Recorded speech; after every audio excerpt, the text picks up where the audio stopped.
with a razor blade. So you can take 6 treats and make 96 treats. So you can do a classical conditioning routine with 300 treats, but you've only given the dog 16 pieces of kibble, 18 pieces of kibble. Very important. You don't want to overfeed that. That size of freeze-dried liver is ridiculous. The amount of fat in that, if you gave it to a little dog like yours, he's going to get pancreatitis. So think about it. Don't buy the Ziwi Peak normal dog food. It's a better product than the treats. And it's cheaper if you buy it as the dog food, but then use it as treats. Really good. Number 2, barking rules.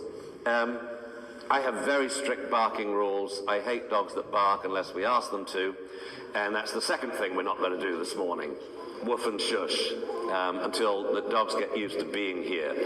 So, most important thing to do with barking is praise your dog for not barking. So all of you now, just praise your dogs. You think about it. What are they doing? Well, they're being good, or we can look at it another way. What aren't they doing? They're not jumping up, they're not barking, they're not lunging, they're not doing loads of horrible stuff.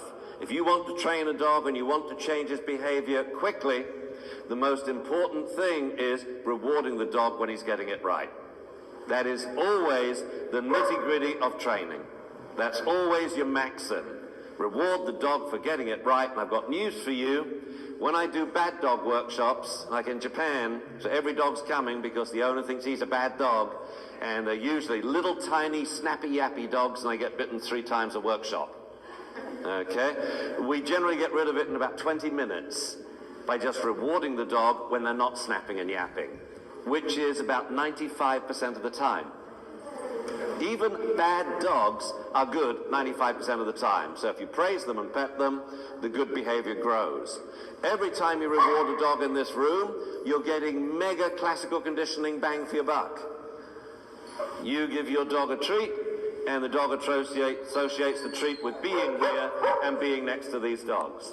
So when they aren't barking, praise them. What do we do when they bark?